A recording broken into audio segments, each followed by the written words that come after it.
तो हेलो बच्चों, स्वागत है आप सभी का राहुल एकेडमी की एक और बेहतर वीडियो में। तो प्यारे बच्चों, आज की इस वीडियो में हम लोग पढ़ने वाले हैं कक्षा 12 के भौतिक विज्ञान का प्रीवियस ईयर क्वेश्चन पेपर 2023 का संपूर्ण हल। ठीक है, तो प्यारे बच्चों, यहाँ पर पेपर का संकेतांक है आपका 346 वी और ये 70 नंबर का पूर्णांक दे रखा है और आपको पेपर को हल करने के लिए 3 घंटे 15 मिनट का समय दिया जाएगा। तो प्यारे बच्चों, वीडियो शुरू करने से पहले यदि आप हमारे यूट्यूब चैनल पर पहली बार आए होंगे तो चैनल को सब्सक्राइब कर लीजिए। वीडियो पूरा देखिए बच्चों। वीडियो यदि आपको पसंद आती है तो वीडियो को लाइक करिए और साथ ही साथ चैनल को सब्सक्राइब करना न भूलिएगा। तो चलिए बच्चों, बिना किसी देरी के आज की वीडियो को हम लोग शुरू करते हैं। तो प्यारे बच्चों, इस क्वेश्चन पेपर को काफ़ी अच्छे तरीके से तैयार कर लेना, क्योंकि इसमें मोस्ट इंपॉर्टेंट क्वेश्चन दिए गए हैं। ठीक है, और इसके पीछे मैंने और भी जो भौतिक विज्ञान के प्रीवियस ईयर क्वेश्चन पेपर उसको भी मैंने सॉल्व करा रखा है, और बाकी आपके जो एनसीईआरटी बुक है उसके सब कुछ चैप्टर जितने हैं और उसमें जितने महत्वपूर्ण प्रश्न हैं उन सभी क्वेश्चनों को, उन सभी डेरिवेशनों को, उन सभी परिभाषाओं को मैंने करा रखा है। वीडियो का लिंक आपको डिस्क्रिप्शन बॉक्स में मिल जाएगा, वहां से देख लेना, या फिर हमारे यूट्यूब चैनल के प्लेलिस्ट में जाइए। 2025 की प्लेलिस्ट आपको मिल जाएगी फिजिक्स का, वहां से सभी वीडियो एक क्रम से आप देख करके अपनी तैयारी बेहतर तरीके से कर सकते हैं। ठीक है बच्चों, तो चलिए हम लोग इसका अब हम लोग खंड नंबर करेंगे। ठीक है, तो यहाँ पर देखिए पहला प्रश्न कहा जा रहा है और ये क्वेश्चन हमेशा पूछा जाता है। कह रहा है कि वैद्युत फ्लक्स का मात्रक है। ठीक है, तो वैद्युत फ्लक्स का मात्रक क्या होगा प्यारे बच्चों? इसका ऑप्शन नंबर 2 सही हो जाएगा, न्यूटन मीटर स्क्वायर प्रति कूलाम। ठीक है, यानी कि ऑप्शन नंबर 2 सही हो जाएगा। अब इसके बाद यहाँ पर देखिए कहा जा रहा है कि चल कुंडली धारा मापी की सुग्राह्यता में वृद्धि की जा सकती है। ठीक है, तो इसका ऑप्शन नंबर 3 सही हो जाएगा, कुंडली का क्षेत्रफल बढ़ाकर। ठीक है, चलिए अगला क्वेश्चन इसका हम लोग देखते हैं।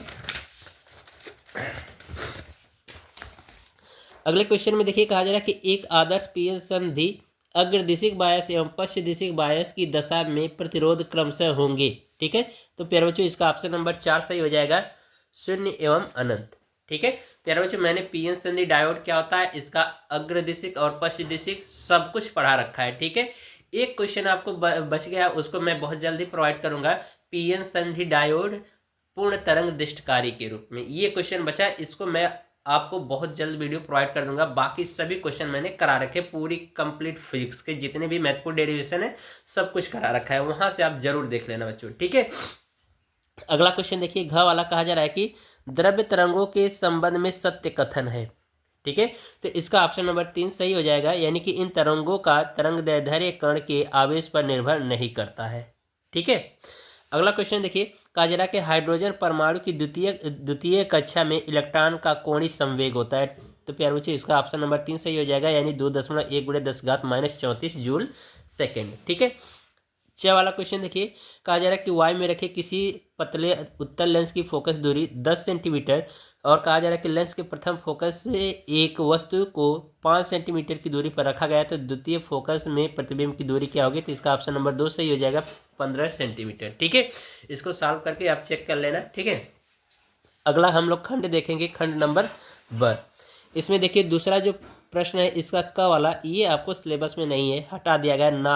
Nor gate, OR gate, NAND gate, ये जो थे ये सभी क्वेश्चन हटा दिए गए थे, इसको आपको छोड़ देना है। ठीक है, चलिए इसमें देखिए आपको 1 नंबर का क्वेश्चन है ये। ठीक है, 1 नंबर के क्वेश्चन है, तो इसमें आपको 1 नंबर जैसे परिभाषा या सूत्र भी देना है। ठीक है, तो यहाँ पर कहा गया है कि फोटान के संवेग का सूत्र क्या होगा? तो फोटान के संवेग का सूत्र क्या होता है? P बराबर h/λ। यहाँ पर h हमारा क्या है? प्लांक नियतांक है। ठीक है, प्लांक नियतांक, बात समझ में आ रही? और लेमडा हमारा क्या है? तरंग दैर्ध्य है। ठीक है, तो बस यही आपको केवल फार्मूला लिख देना होगा। चलिए अगले क्वेश्चन में देखिए, कहा जा रहा है कि नाभिकीय बम एवं नाभिकीय रिएक्टर में होने वाली श्रृंखला अभिक्रियाओं में अंतर लिखिए। ठीक है, श्रृंखला अभिक्रिया में अंतर हमें बताना है बच्चों।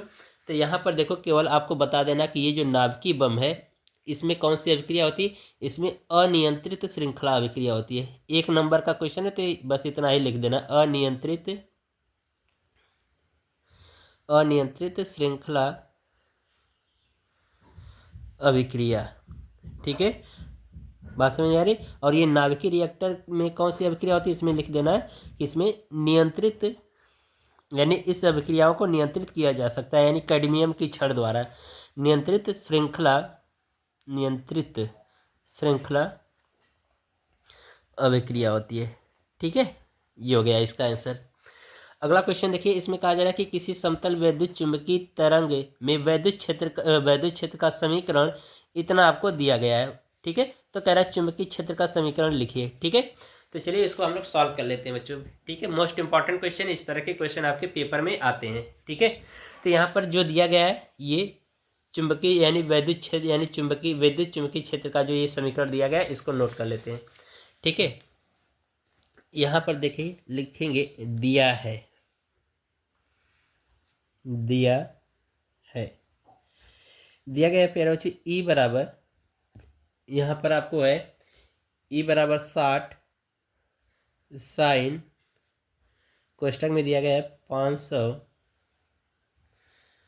500 एक्स माइनस 1.5 गुणे 10⁻11 टी वोल्ट प्रति मीटर, ये दे रखा है ना। और आपसे पूछा जा रहा है बी वाई का मान यानी बी वाई का समीकरण क्या होगा। तो बी वाई का समीकरण ये हो जाएगा बी नॉट साइन के एक्स माइनस ये हो जाएगा आपका ओमेगा टी। ठीक है, ये आपका समीकरण हो जाएगा। ठीक है, और टेस्ला इसका मात्रक लिख दीजिए। यही हमें समीकरण फाइंड आउट करना है कि इसका ये समीकरण क्या होगा। ठीक है, तो यहाँ से देखो हमें क्या निकाल लेना है, बी नॉट की वैल्यू निकाल लेनी है। ठीक है, बाकी यहाँ पर देखो सब कुछ मान दिया गया, बस इसका मान चाहिए।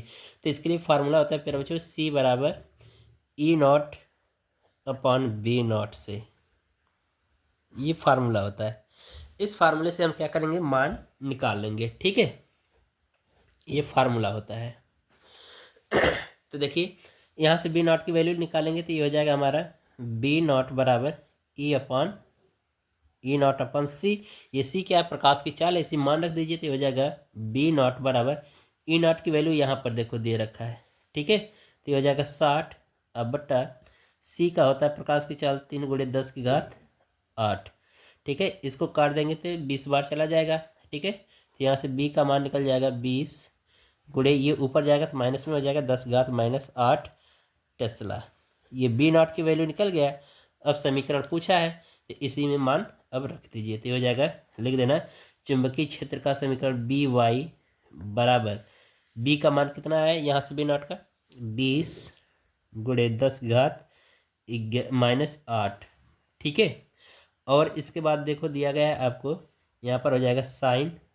ठीक है, यहाँ पे लिख देना साइन और कोष्टक में के एक्स के का मान कितना है 500 हो जाएगा। अब माइनस ये 1.5 गुणे 10⁻11, बस ये आंसर हो गया। ठीक है, चलिए अगला क्वेश्चन देखिए। यहाँ पर देखिए बच्चों कहा जा रहा है कि किसी शुद्ध प्रेरणी ठीक है प्रेरकी ठीक है प्रत्यावर्ती परिपथ में वोल्टता एवं धारा के कलांतर लिखिए। ठीक है, तो प्यारे बच्चों कितना होता है 90 अंश या फिर π/2 होता है। अब कैसे होता है शुद्ध, यहाँ पे लिखा गया शुद्ध प्रेरणिक।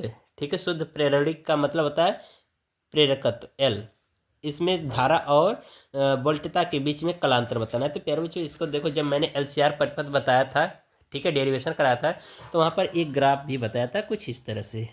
ठीक है, प्रतिरोध और धारा के प्रतिरोध के संबंध में धारा और उसका विभव दोनों इसी ग्राफ पर होता है। ये वी आर हो जाएगा और ये इसी पे आई होता है। ठीक है, दोनों एक ही अक्ष पे होते हैं। और जो हमारा जो संधारित्र रहता है यानी कि ठीक है धारती प्रतिघात जो होता है, ठीक है, तो उसका विभव यहाँ पर क्या होता है इस धारा से 90 अंश पश्चगामी होता है। और जो प्रेरकत्व होता है VL, इसका वोल्टेज इस धारा से 90 अंश अग्रगामी चलता है। ठीक है, तो यहाँ पर कितने का डिफरेंस है इसके संबंध में 90 का है, या फिर इसी को हम क्या कह सकते हैं π/2 कह सकते हैं। ठीक है, तो ये आपका आंसर हो जाएगा 90 अंश या फिर π/2।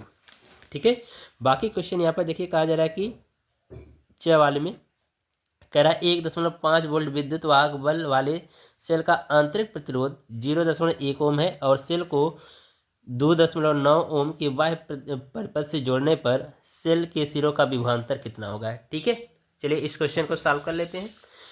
तो यहाँ पर देखो प्रश्न में आपको कह रहा है कि जो सेल का विद्युत वाहक बल है बच्चों, वो आपका च वाला क्वेश्चन है, वो आपको दे रखा है कितना ई बराबर सेल का विद्युत वाहक बल ई बराबर 1.5 वोल्ट। ठीक है। और कहा गया है कि प्रश्न में कि सेल का जो आंतरिक प्रतिरोध है, यहाँ पर देखो सेल का आंतरिक प्रतिरोध कितना है, 0.1 ओम। ठीक है, तो यहाँ पर हो जाएगा स्मॉल आर बराबर 0.1 ओम। और यहाँ पर प्रतिरोध कह रहा है, बाह्य प्रतिरोध कितना है, 2.9 ओम, यानी कैपिटल आर बराबर 2.9 ओम। तो इसमें आपसे V का मान पूछा जा रहा है। ठीक है, चलो इसको सॉल्व कर लेते हैं बच्चों। तो यहाँ पर देखो इसके लिए हमें क्या करना है, एक फार्मूला होता है V बराबर E minus I into R, ये फार्मूला है। इसी फार्मूले से मान निकल जाएगा। अब इसमें देखो E का मान पता है, आर का स्मॉल आर का मान पता है, लेकिन इसका नहीं पता है। तो हम क्या करेंगे, आई का मान सबसे पहले ज्ञात कर लें। ठीक है, तो आई का मान ज्ञात करने के लिए बच्चों फार्मूला होता है E upon capital R plus small R से। ठीक है, इससे आई का मान निकाल लो, तो ये हो जाएगा आई बराबर ई का मान यहाँ से रख दो 1.5 बट्टा स्मॉल आर कैपिटल आर का मान है 2.9 प्लस ये हो जाएगा 0.1 बराबर हो जाएगा 1.5, ये हो जाएगा 3, भाग कर देंगे तो ये हो जाएगा 2, 1/2, यानी कि आई बराबर आ जाएगा आपका 0.5 एम्पियर। आई का मान निकल गया।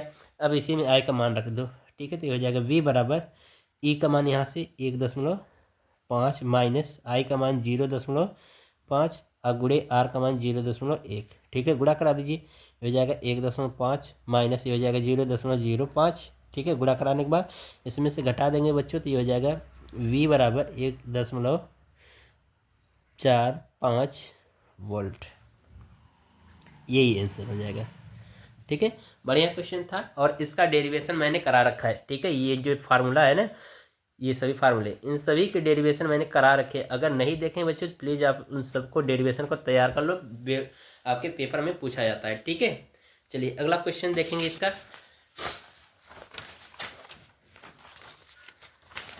अगले क्वेश्चन में देखिए बच्चों, कहा जा रहा है कि यहाँ पर तीसरे के क में नाभिक की बंधन ऊर्जा से क्या तात्पर्य है। यदि किसी नाभिक के लिए द्रव्यमान क्षति 10⁻⁶ किलोग्राम हो तो उसकी बंधन ऊर्जा इलेक्ट्रॉन वोल्ट में ज्ञात कीजिए। ठीक है, तो प्यारे बच्चों यहाँ पर नाभिक की बंधन ऊर्जा क्या होता है मैंने पढ़ा रखा है। ठीक है, वहाँ से आप इसको देख लेना। बाकी ये वाला भी क्वेश्चन मैंने करा रखा है। ठीक है, एम्पियर का परिपथीय नियम के आधार पर अनंत लंबाई के धारावाही चालक तार के कारण चुंबकीय क्षेत्र, ठीक है, वो पढ़ लेना। बाकी समस्थानिक एवं संभारिक भी मैंने पढ़ा रखा है। ठीक है, और ये वाला क्वेश्चन आप देख लेना। ठीक है, इसका फार्मूला मैं आपको बता दे रहा हूँ। ठीक है, फार्मूला यहाँ से देखो, इसका ये हो जाएगा यहाँ पर, चलो इसको समझा दे रहा हूँ, आप कर लेना। ठीक है, यहाँ पर देखो बच्चों, ये आपको दे रखा है ये इलेक्ट्रॉन वोल्ट में कार्यफलन। तो W0 का मान दे रखा है कितना, 2.14 इलेक्ट्रॉन वोल्ट। इसको जूल में कन्वर्ट कर लो तो ये हो जाएगा W0 बराबर, कार्यफलन को W0 से दर्शाया जाता है, तो ये हो जाएगा 2.14 गुणे 1.6 गुणे 10⁻⁻19 जूल में हो गया। अब यहाँ पर देखो तरंग दैर्ध्य दे रखा है लेमडा बराबर, तो लेमडा बराबर आपको दे रखा है 5000 एंगस्ट्रॉम। इसको मीटर में चेंज कर दो। ठीक है, तो हो जाएगा 5000 एंगस्ट्रॉम को 10⁻⁻10, इसको कंप्लीट सॉल्व कर देंगे तो लेमडा बराबर आ जाएगा आपका 5 गुणे 10⁻⁷ मीटर। ये लेमडा का मान निकल गया। तो अब यहाँ से आपसे पूछा जा रहा है अधिकतम गतिज ऊर्जा और अधिकतम वेग। ठीक है, तो यहाँ पर देखो आइंस्टीन के प्रकाश वैद्युत समीकरण से, तो ये फार्मूला देखो होता है यहाँ पर होता है के मैक्स बराबर, ये हो जाएगा W0 माइनस ई। ठीक है, ये फार्मूला होता है, ये कार्यफलन माइनस कुल ऊर्जा और ये गतिज ऊर्जा, अधिकतम गतिज ऊर्जा। ठीक है, तो इसको हम लोग थोड़ा सा चेंज कर सकते हैं। इसको ये लिख सकते हैं यहाँ पर के मैक्स बराबर ये हो जाएगा W0 माइनस ये हो जाएगा एच न्यू, ये हो जाएगा। इसको और विस्तार हम लोग कर देंगे तो ये हो जाएगा के मैक्स बराबर W0 माइनस, इसको विस्तार कर देंगे तो हो जाएगा HC अपॉन लेमडा। अब ये फार्मूला बन गया। यहाँ से देखो C हमें पता है, लेमडा पता है, H का मान पता है, कार्यफलन का मान पता है, तो अधिकतम गतिज ऊर्जा का मान निकाल सकते हैं। अब इसके बाद देखो अधिकतम वेग के लिए हमें पता है कि K बराबर, यानी गतिज ऊर्जा K बराबर 1/2 mv² मैक्स यहाँ पर होगा। ठीक है, तो यहाँ से V का मान निकाल लेना है, तो V का मान आ जाएगा फिर बच्चों, वो आ जाएगा V मैक्स बराबर कड़ी में 2k/m। m क्या है? इलेक्ट्रॉन का द्रव्यमान है, तो यहाँ पर 9.1 × 10⁻31 kg आपको रख देना है। अब इसी फार्मूले पे सॉल्व कर देना, आ जाएगा इसका वेग भी। ठीक है, चलिए अगला क्वेश्चन देखते हैं। ये वाला क्वेश्चन बच्चों पढ़ लेना, मैंने पढ़ा रखा है और करा भी दिया है। ठीक है, बाकी न्यूमेरिकल है, स्वयं हल कर लेना। बाकी ख वाला देखिए, ट्रांसफार्मर क्या है? ट्रांसफार्मर मैंने बताया कि यह एक ऐसा विद्युत उपकरण है जो प्रत्यावर्ती वोल्टता के मान में परिवर्तन किया जा सकता है इसके द्वारा। ठीक है, तो ये पूछा गया और ये अन्योन्य प्रेरण के सिद्धांत पर कार्य करता है। ठीक है, तो इतना आपको लिख देना है। बाकी इसमें ट्रांसफार्मर में कौन कौन हानियाँ होती है उसके बारे में बताना है। तो इसमें प्यारे बच्चों आयरन लॉस होता है, ठीक है, कॉपर लॉस होता है, ठीक है, फ्लक्स लिंकेज होता है, हिस्टैरिसीस लॉस होता है, ईडी करंट लॉस होता है। ये सभी हानियां होती हैं ट्रांसफार्मर में। ठीक है, तो इनके बारे में आपको 2-2 लाइन लिख देना होगा। ठीक है, चलिए बाकी ये चुंबकीय तरंगे, वैद्युत चुंबकीय तरंगों की प्रकृति को समझाइए और रेडियो तरंगों के उपयोग का विवरण दीजिए। ठीक है, ये पुरानी वीडियो मैंने पढ़ा रखा है, वहाँ से देख लेना। बाकी बच्चों ये वाला हमारे सिलेबस से हट गया है। ठीक है, क्वेश्चन फिर इसके बाद यहाँ पर इस क्वेश्चन को सॉल्व कर लेना। अगले क्वेश्चन में यहाँ पर कहा जा रहा है किसी लेंस के लिए लेंस मेकर सूत्र लिखिए और इसके आधार पर लेंस के पदार्थ के अपवर्तनांक एवं पृष्ठों की वक्रता, त्रिज्याओं एवं फोकस दूरी की विवेचना कीजिए। ठीक है, तो ये लेंस मेकर का फार्मूला मैंने डेरिवेशन करा रखा है। ठीक है, उसको देख लेना। बाकी यहाँ पर स्वप्रेरण गुणांक एवं अन्योन्य प्रेरण गुणांक की परिभाषा भी बता रखा है, वहाँ से इसको देख लेना। बाकी न्यूमेरिकल वाला पार्ट आप स्वयं हल कर लीजिए। ठीक है, चलिए अगला क्वेश्चन देख लो। अगले क्वेश्चन में देखिए बच्चों, कहा जा रहा है ग वाले में कि किसी चालक की वृद्धि कैसे की जा सकती है। एक समांतर पट्ट वायु संधारित्र की त्रिज्या इतना है, तो ये कह रहा है कि आवेशित गोले की धारिता ज्ञात कीजिए और समांतर प्लेटों के बीच की दूरी ज्ञात कीजिए। ठीक है, तो इस क्वेश्चन को देख लीजिए। बाकी डेरिवेशन मैंने समांतर प्लेट संधारित्र सब कुछ पढ़ा रखा है। ठीक है, बाकी ये हमारे सिलेबस में क्वेश्चन नहीं है, इसको छोड़ दीजिए। बाकी यहाँ से भी इसको छोड़ दीजिए। प्रकाश विद्युत प्रभाव क्या है, ये भी हमारे सिलेबस में नहीं है। बाकी ये जो क्वेश्चन है बच्चों यहाँ से, ठीक है, ये वाला कर लेना है आप। ठीक है, चलिए अगला क्वेश्चन देखते हैं। यहाँ पर कहा जा रहा है कि बोर के परमाणु प्रतिरूप यानी मॉडल की संकल्पना, यानी कि बोहर का परमाणु मॉडल जो होता है वो आपको विवेचना करना है और हाइड्रोजन स्पेक्ट्रम में लाइमन बामर श्रेणी की प्रथम 2 रेखाओं हेतु ऊर्जा स्तर खींचिए। ठीक है, तो ये सभी मैंने क्वेश्चन करा रखे हैं। ठीक है, बोहर का परमाणु मॉडल भी पढ़ा रखा है और हाइड्रोजन स्पेक्ट्रम भी मैंने पढ़ा रखा है, वहाँ से आप देख लेना। ठीक है, बाकी यहाँ पर खंड यह वाले में देखिए, इसमें कहा जा रहा है कि गाउस प्रमेय बताना है। ठीक है, तो ये समविभव पृष्ठ क्या होता है, ये सभी क्वेश्चन मैंने करा रखे, तो वहाँ से आप देख लेना बच्चों। ठीक है, बाकी तो ये वाला सिलेबस में है नहीं विभव मापी। ठीक है, फिर इसके बाद हाइगेंस के द्वितीयक तरंगिकाओं का सिद्धांत भी मैंने पढ़ा रखा है और यहाँ पर व्यतिकरण किसे कहते हैं और इसकी क्या क्या मतलब आवश्यक शर्तें होती हैं। बाकी ये यहाँ पर इन सूत्रों का डेरिवेशन भी मैंने करा रखा है, ये वाला। ठीक है, तो वहाँ से आप देख लेना। बाकी क्वेश्चन अब जो बचा है उसको देख लो। अगला जो क्वेश्चन है प्यारे बच्चों वो है प्रकाश उत्सर्जक डायोड। ठीक है, यानी LED। ये हमारे सिलेबस से हट गया तो इसको छोड़ ही दीजिए। ठीक है, बाकी ये खगोलीय दूरदर्शी का किरण आरेख बना करके जब अंतिम प्रतिबिंब अनंत पर बनता है उसके लिए डेरिवेशन करना है। तो खगोलीय दूरदर्शी का अंतिम प्रतिबिंब जब अनंत पर बनता है या फिर दृष्टि की निकटतम दृष्टि पर बनता है तो उसके लिए भी डेरिवेशन मैंने करा रखा है। ठीक है, वहाँ से इसको देख लेना, इसका आपको डिस्क्रिप्शन बॉक्स में लिंक दे दूंगा। बाकी बायो सेवर्ट का नियम भी मैंने पढ़ा रखा है, उसको देख लेना। अब बाकी ये मोस्ट इंपॉर्टेंट क्वेश्चन है, इसको आप प्रैक्टिस कर लेना बच्चों। ठीक है, बाकी इस टाइप के जितने क्वेश्चन मैं आपको अगली वीडियो में प्रोवाइड कराऊंगा LCR पर्पस से संबंधित। ठीक है, चलिए तो इस तरह से प्यारे बच्चों आज का जो हमारा पेपर है वो कंप्लीट सॉल्व होता है। तो आशा करते हैं आपको हर एक चीज़ समझ में आया होगा। यदि प्यारे बच्चों आपको वीडियो पसंद आई हो तो वीडियो को लाइक करिए और साथ ही साथ चैनल को सब्सक्राइब करना ना भूलिएगा। मिलते हैं आपसे अगले वीडियो में, तब तक के लिए गुड बाय, थैंक यू, जय हिंद बच्चों।